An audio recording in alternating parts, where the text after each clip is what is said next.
I just finished up my launch for my first LinkedIn content sprint, where I bring folks through a process to stay visible, build trust, and scale their impact by batching 6 months worth of thought leadership content. And just in terms of launching, I haven't always had the most positive experience or relationship with launching, right? But this time it felt different. It felt easeful and it even fun. Honestly, I'm going to say it felt fun. And I think part of the reason why is that I really dedicated the time and space to create pre-launch content. And what I mean by that is I consistently shared LinkedIn content that made the people that I wanted to serve in the specific offer stop the scroll, pay attention to what I had to say because it directly appealed to them. And it made them start to think a little bit differently around what could be possible for them. So they began to lean in. And by the way, the joys of launching are not necessarily reserved for course creators or people with group coaching programs. One-on-one service providers can also launch their services and book several clients at once or line them up for the quarter. So you're not sitting around and hoping enough folks will randomly submit an application to work with you. It just takes some pre-thought and orchestration. And of course, in the nonprofit world, things like year-end campaigns, advocacy pushes, all of those are also launches, right? But none of these things are going to be as successful if you don't prime your audience. So this podcast episode is all about prepping your audience for your service, your program, or your initiative so you can have your best launch ever.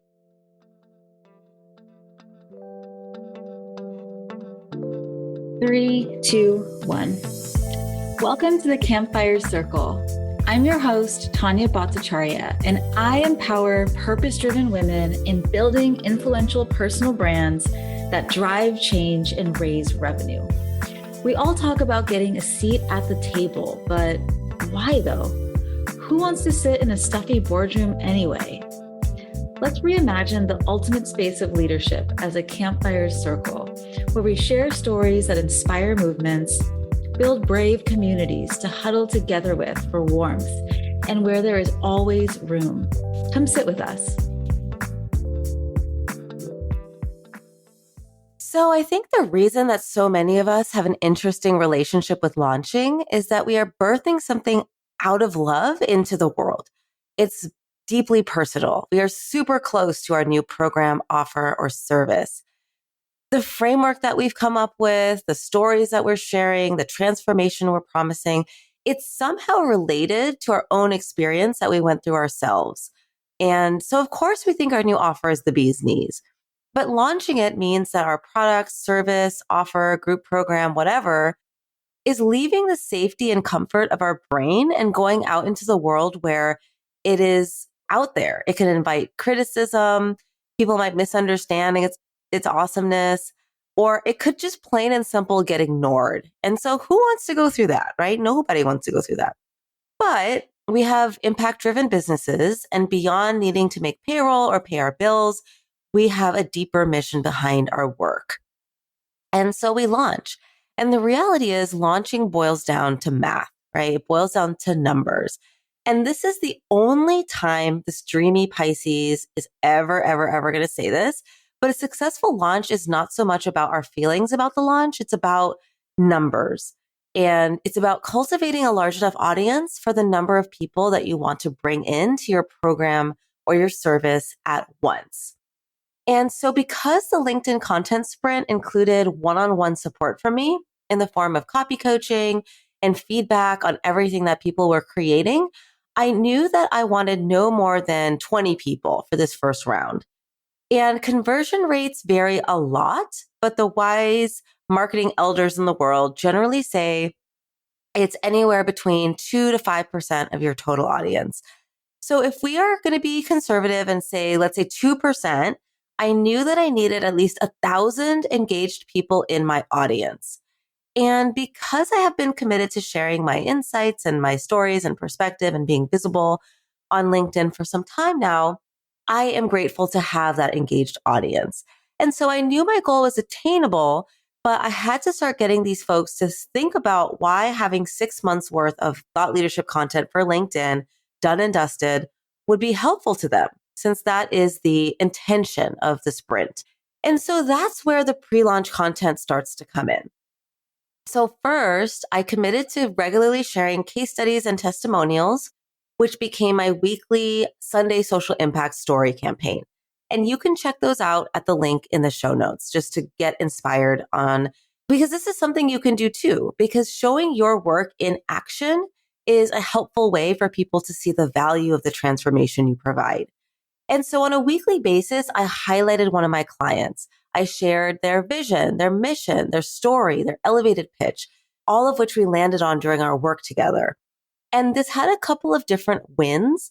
So first of all, my audience was being introduced to my past clients' awesomeness and starting to follow them and starting to get connected with their work on LinkedIn. And so that's like a big yay. That's just a big yay.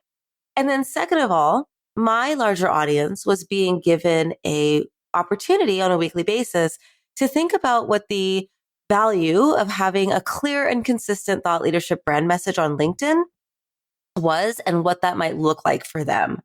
And then third, and this is important, because of the matrixy, spiderweb-like, interconnected, mycelium-like way the LinkedIn algorithm works, these clients as colleagues and friends and coworkers were starting to become introduced to my work as well. These highlights were showing up in their feed because our mutual friend, my client, was tagged and highlighted and celebrated. So weeks and months before I ever started talking about my offer, new and aligned people that were like 1 degree of separation apart from my clients were finding my work and building connective tissue with me and my work, especially because of the power of social proof and knowing that their friend had a positive experience doing this work. And see, here's the thing.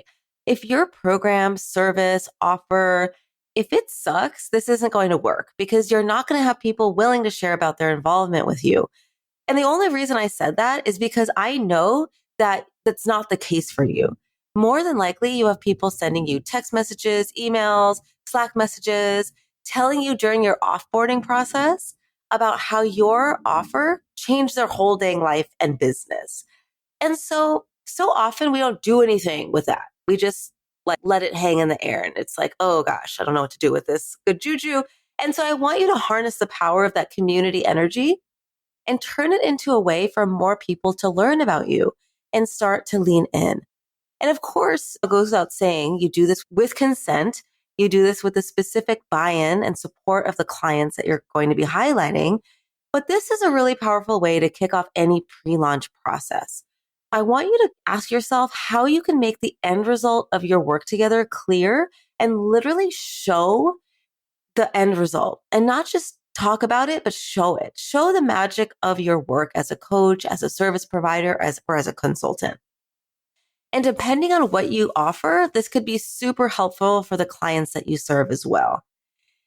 And then at the same time as you're growing your audience on LinkedIn, by the way, sharing case studies is just one example of the many ways you can grow your audience on LinkedIn.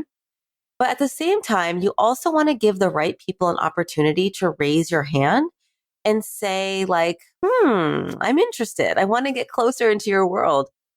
And what that might look like is finding ways to move them from LinkedIn into your email list. And so I'm a big fan of LinkedIn. Obviously, I stand by my statement that it is the best place to stand out as a thought leader in front of movers, shakers, and power brokers that can support your mission-driven consultancy.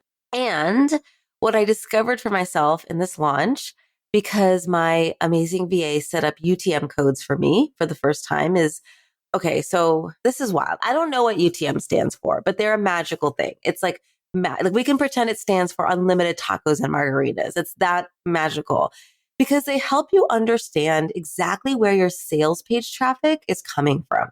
And I can tell you that 3 times as many people visited my landing page for the LinkedIn content sprint from my emails than from my LinkedIn posts about it. So 3 times as many people on email than LinkedIn. And the reason that's really surprising is that I have 8,000 plus LinkedIn followers, but I only have 800-ish email subscribers. And so the people on my email list are like invested. They're like, ooh, they're like in, you know? And that's wild, right? And so what that proved to me is that what the online marketing zeitgeist has been saying is actually true. I still think LinkedIn is the place for expanding your reach, building traffic, positioning yourself as a guide and an authority for sparking conversations. But for sure, emails lead to conversions. And so some of the things that I did during this pre-launch phase to move the right people from LinkedIn into my email list were giving them opportunities to raise their hand and say, okay, I want to know more about this. And so one of those things was a freebie, and that's my Notion template for a high five file, which is just a very simple and easy way to record and track the things that your audience is already telling you has positively impacted them. So you have a running file of content ideas. And there were also some other basic opt-ins, like a Loom video that broke down how I repurpose old podcast episodes and give them new life as LinkedIn articles. And so these opt-ins don't have to take a ton of time. That Loom video was just me sharing my screen for like maybe 5 minutes and talking folks through the step-by-step process of how I did it. That's it. And I will drop both of those opt-ins in the show notes so you can check them out as examples for you. The reason that I also love Loom for sharing these valuable resources is that people can reply and leave comments on that Loom. And it creates a little mini party where people can ask questions and see each other's comments on what they're learning and all that kind of stuff. It's fun. All right. So the pre-launch content itself about the offer. So this content is going to be different from content that you would share at just any given time, because it is specific to the transformation you provide through this offer that you're getting ready to launch. And when I say that, I don't mean you're talking about the nitty gritty details of the offer, but instead you are painting a picture, right? You're creating the conditions to inspire the folks you want to serve into believing and knowing that they can achieve the vision that you desire for them. So, for example, one of my favorite pieces of pre-launch content was a video of a vacation that I took in February. And it was just like the Pacific Ocean. And February was a great month for me. I went to Japan. I stayed at this beautiful cottage on a pier in San Diego. And it was awesome. I was just out of the office more than I was in the office. And yet, because I was committed to batching thought leadership content and staying visible, even when I'm out and about, I still had an inbox full of opportunities that lit me up. And that's the dream, right? That's the dream and the reality that I've been trying to create for 2 years, more than that, really. Honestly, I want to be very clear. Not every month is like that. But with the right planning, many months of the year can be spent resting and enjoying. And so that is the picture that I wanted to paint. It's not about the number of live classes in my content sprint. It's not about why I chose Slack over Circle or Mighty Networks. It's not about those nitty gritty details. And often we're so close to our offer that we can't help but talk about all of those details, but instead, what if you could just tell the story of the outcome that your clients are hoping for and dreaming of and desiring? I think that is what will shift your audience into the right space to be ready and primed to want to know more about your offer and say yes, not the turnaround time for copy coaching inside the program and all those little details like that. Actually, I want to tell you a funny story. So in that post that I'm talking about, I ended it with something like, hey, I'm putting together the sprint. Mark the curious reaction if you want more information. Well, guess what? LinkedIn no longer has a curious reaction. It's just gone. It was there and now it's gone. And because I batched my content, I wasn't necessarily up to snuff with that. But that's okay. People figured it out. They hit a different reaction instead. Or they sent me a message that said, there's no curious reaction, but I'm still curious. I still want more information. And I'm sharing that because I don't want you to leave this episode thinking that you have to do anything perfectly right for this to work. You can screw up something as basic as how you want people to get in touch with you. You literally can't get this wrong unless you second guess this to death and don't try, right? And so I wanted to just give you my immediate thoughts after I finished up my launch. My voice is a little bit gone. You might have heard that, but I still wanted to give you this insight while it's fresh in my mind. And I'm hoping this little talk inspired you to think more long-term and zoom out about the little seed that you have in your brain that you are thinking about launching later this year. I can't wait to see the pre-launch content that you start to share and be inspired by your vision for your clients. So I'll talk to you next time, and I can't wait to see what you create. Keep on shining. What'd you think? Leave us a review on Apple Podcasts, or even better, reach out and let me know through lumosmarketing.co. Yes, that's Lumos, as in the illumination spell from Harry Potter. Because when you shine, magical things happen. You can get social with me on LinkedIn, and of course, check out the show notes to stay in touch with our guests. Let's talk soon.